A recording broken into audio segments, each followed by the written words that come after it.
I am back. All right, Ziggy. Uh, 25 minutes. 25 minutes time. Sunday night, pleasantly tired from a long day in Solvang. Travis thought he would fall asleep the moment he put his head on his pillow, but he did not. He couldn't stop thinking about Nora Devon.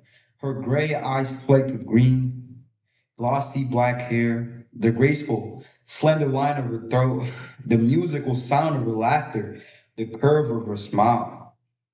Einstein was lying on the floor in the pale silver light that came through the window and vaguely illuminated one small section of the dark room. But after Travis tossed and turned for an hour, the dog finally joined him on the bed and put his burly head and forepaws on Travis's chest. She's so sweet, Einstein. One of the gentlest, sweetest people I've ever known. The dog was silent, and she's very bright. She's got a sharp mind, sharper than she realizes. She sees things that I don't see. She has a way of describing things that make them fresh and new. The whole world seems fresh and new when I see it with her. Though still and quiet, Einstein had not fallen asleep. He was very attentive. Sounds like Travis is in love.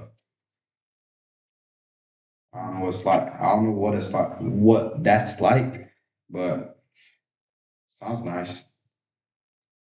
When I think about all that vitality, intelligence, and love of life being suppressed for 30 years, I want to cry.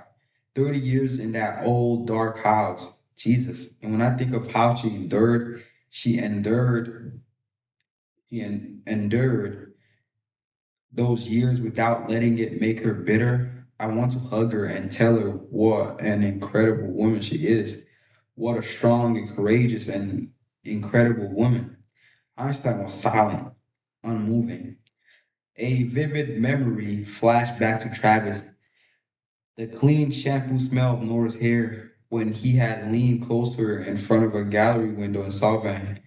He breathed deep and could actually smell it again, and the scent accelerated his heartbeat. Damn, he said.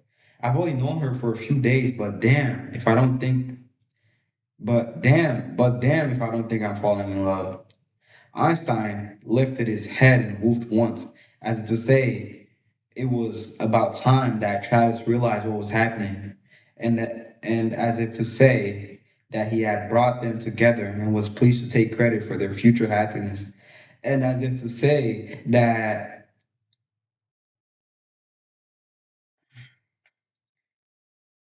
and as if to say that it was all part of some grand design and that Travis was to stop fretting about it and just go with the flow. For another hour, Travis talked about Nora, about the way she looked and moved, about the melodic quality of her soft voice, about her unique perspective on life and her way of thinking. And Einstein listened with the attentiveness and genuine interest that was the mark of a true concerned friend. It was an exhilarating hour. Travis had never thought he would love anyone again. Not anyone, not at all. And certainly not this intensely. Less than a week ago, his abiding loneliness had seemed unconquerable. Later, thoroughly exhausted both physically and emotionally, Travis slept.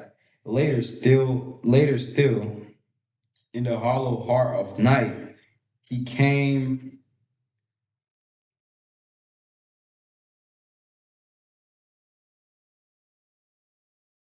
he came half awake and was dimly aware that Einstein was at the window. The retriever's forepaws were on the windowsill, his snout against the glass.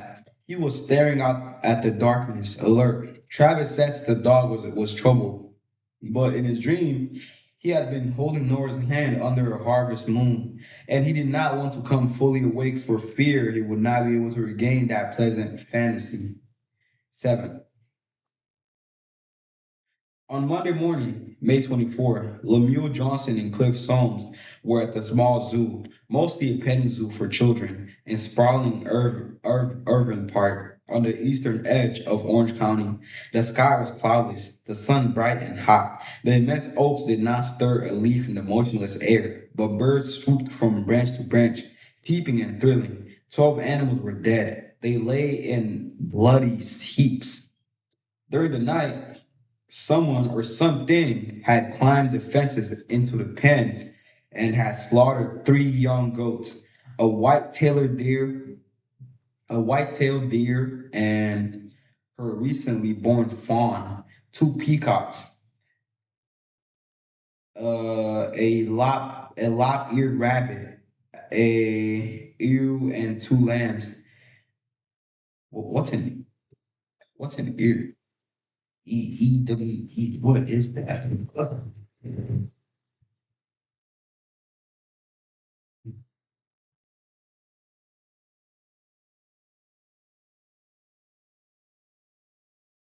Oh, an ear. Ew. An ew. Mature female sheep. I know that. I did not know that. Mm.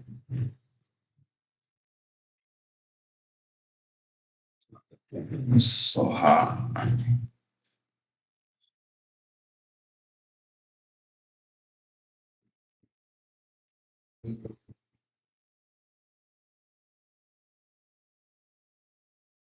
And ew and two lambs. A pony was dead, though it had not been savaged. Apparently, it had died of fright while throwing itself repeatedly against the fence in an attempt to escape whatever had attacked the other animal. It lay on its side, neck twisted in an improbable angle. The wild boars had been left unharmed. They snorted and sniffed continuously at the dusty earth around the feeding trough in their separate enclosure, looking for bits of food that might have spilled yesterday and have been missed until now. Other surviving animals, unlike the boars, were skittish.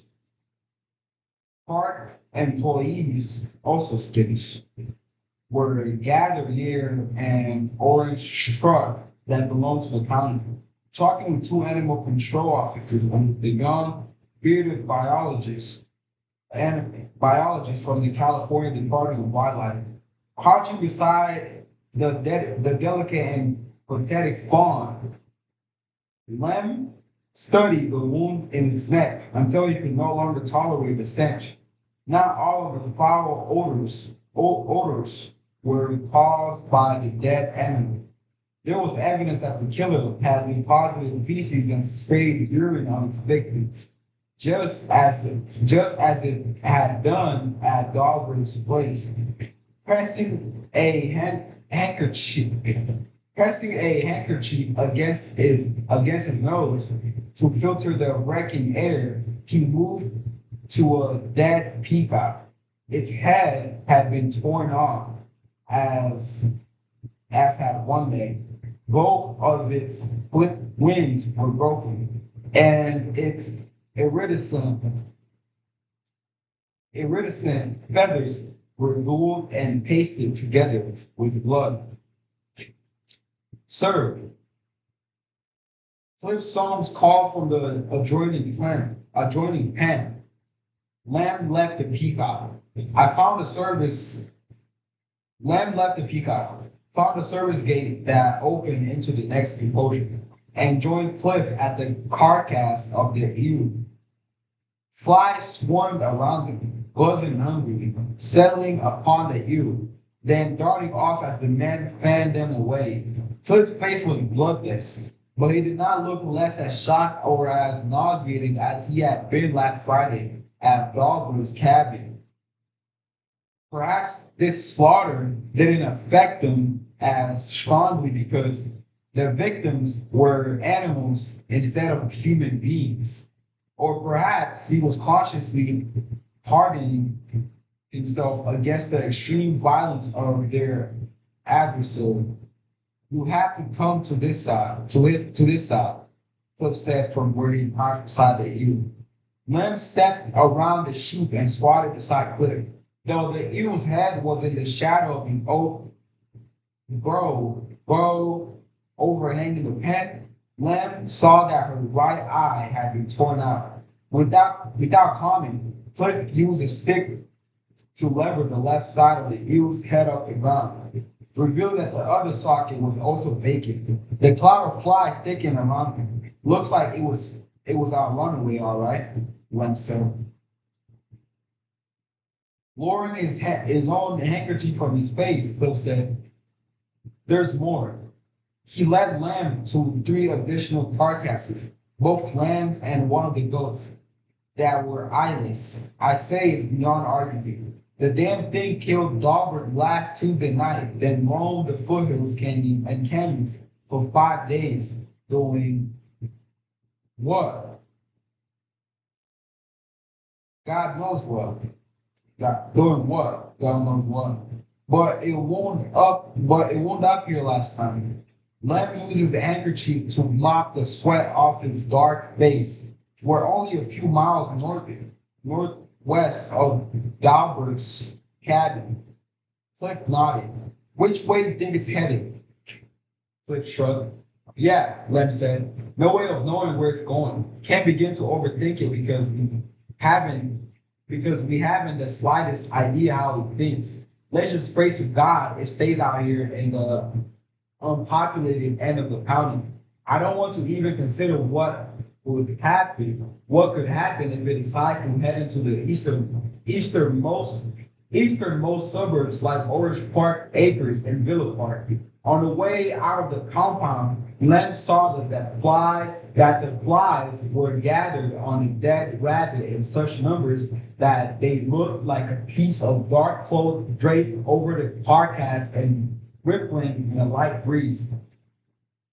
8 hours later, at 7 o'clock Monday evening, Lem stepped up to the lectern in the large meeting room on the grounds of the Marine Air Station at El Toro. He leaned toward the microphone, tapped it with a finger to be sure it was active, heard a loud hollow thump, and said, "May I have your attention, please?" 100 men were seated on metal folding chairs.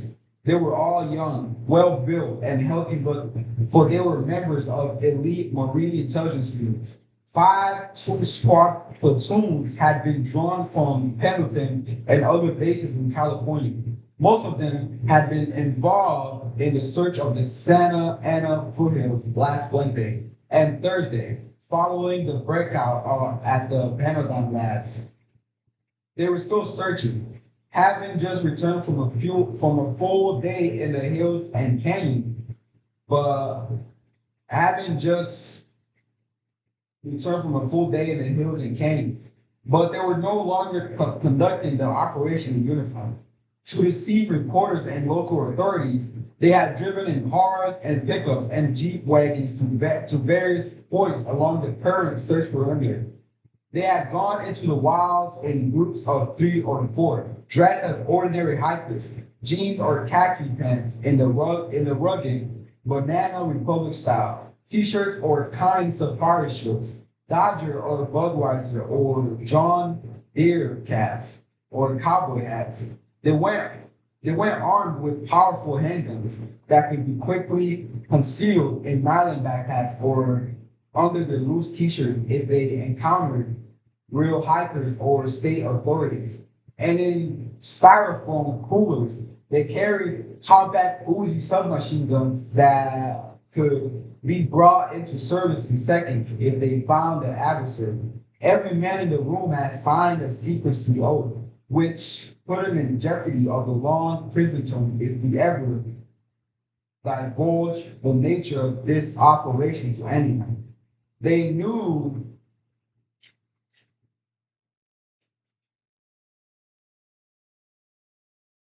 They knew what they were hunting, though Lamb was aware that some of them had trouble believing that the future really existed.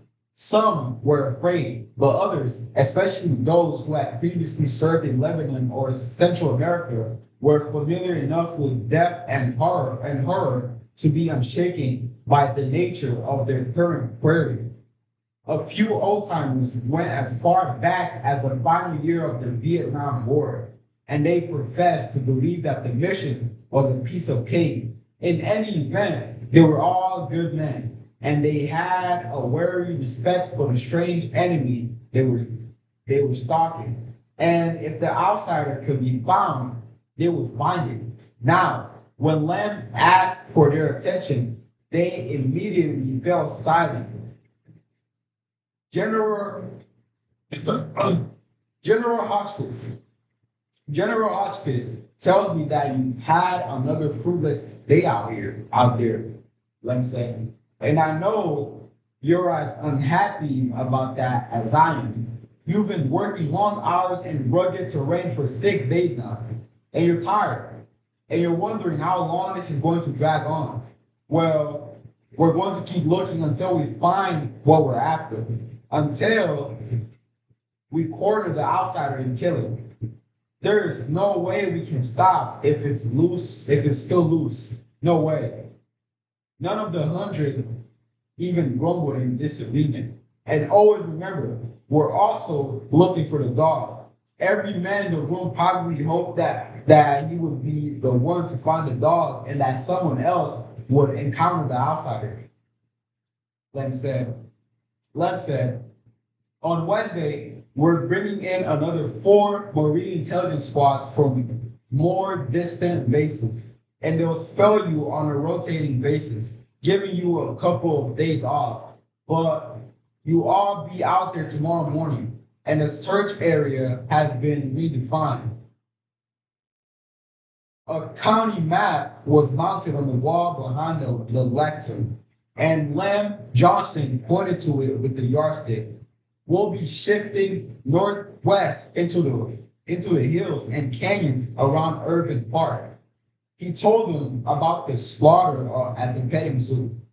He gave a graphic description of the condition of the carcasses, for he did not want any of these men to get careless.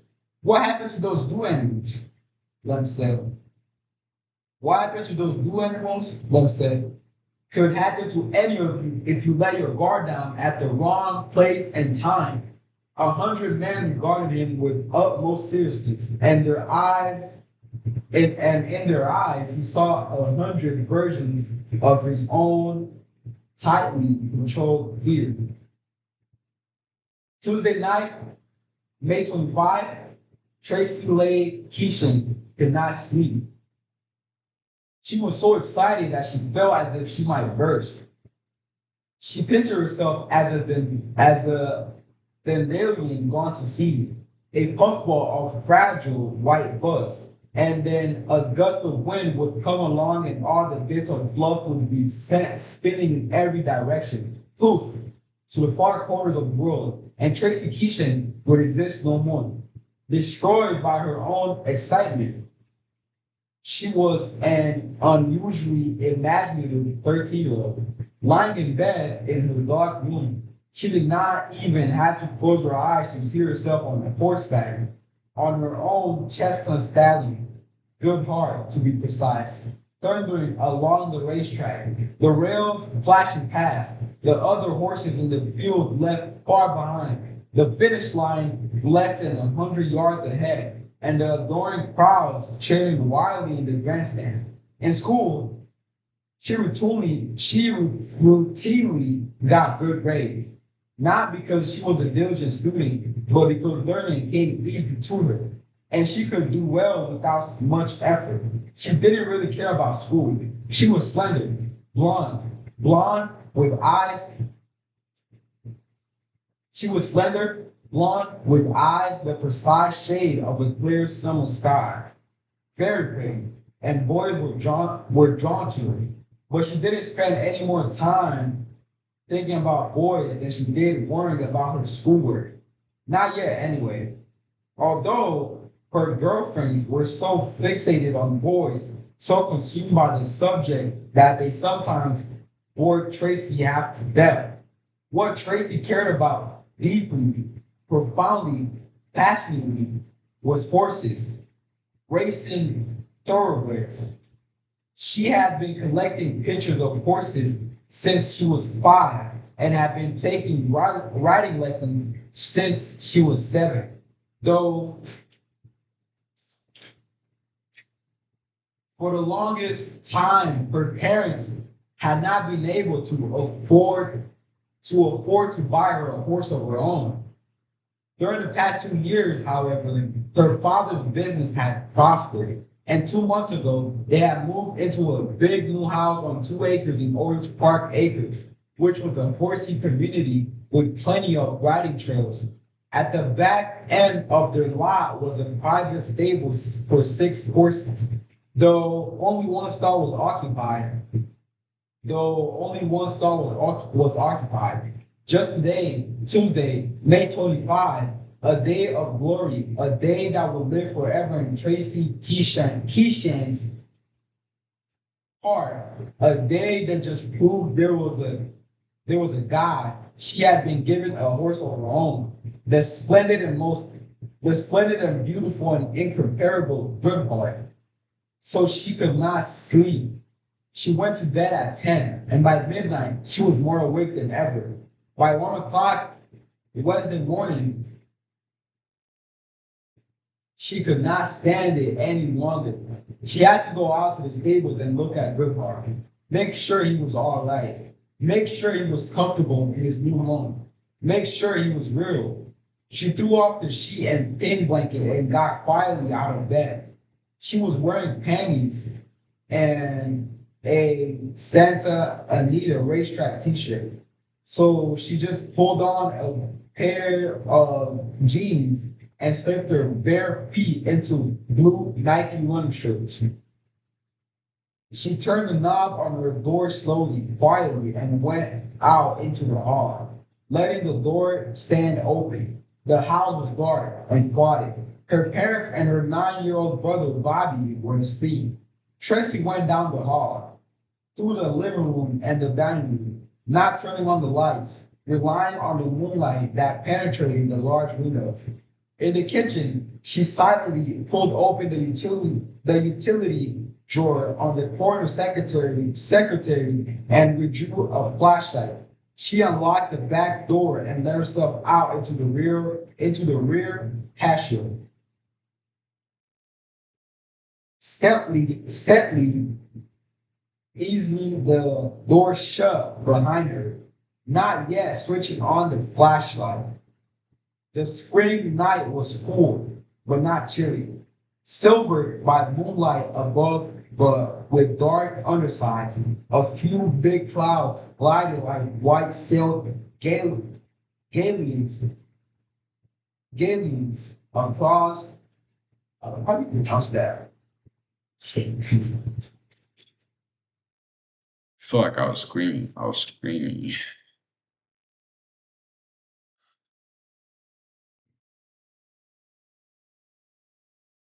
Oh, getting is a boat.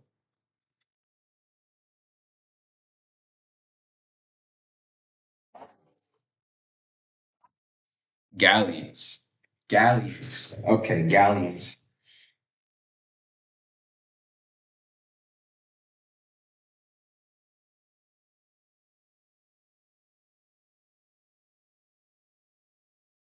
White-sailed galleons across the sea of night, and Tracy stared up at them for a while, enjoying the moment. She wanted to absorb every detail of this special time, letting her anticipation build. After all, this would be her first moment alone with the proud and noble Goodhart.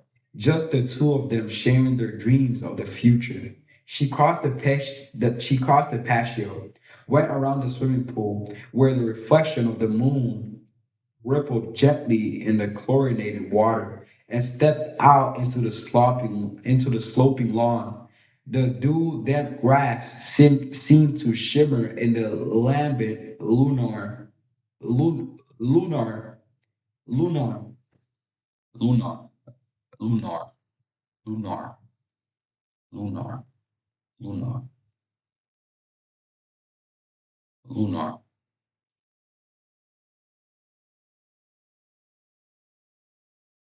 bro, don't do me like that. Lunar. Lunar. Lunar.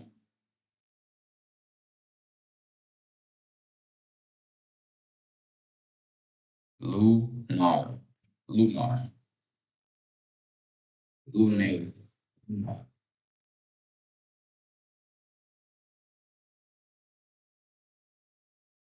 Lunar beams. My prediction is that Tracy. My prediction is that Tracy is gonna be another victim of the wild unknown beast killer that is going around killing random people. I'm afraid she's gonna be the next victim. That's my prediction. Ziggy, stop. All right, so a quick prediction of what I read. So Travis is in love with Nora. He can't get her out of his mind. Not she's on his mind nonstop. And the law enforcement, Lem and Wah adding are adding more members for the search of the killer of Wes Wes Dauber and the other victims. Looks like the killer has been on the loose. It has been killing animals as well, other animals as well. So that's interesting. So Lem is inviting more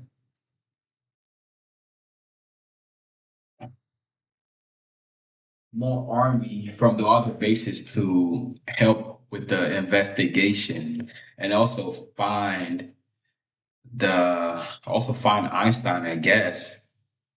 Or the dog that's killing people, not Einstein, but the dog that's going around killing people and also the animals too. And I also got introduced to this character named Tracy, who was a 13-year-old that loves horses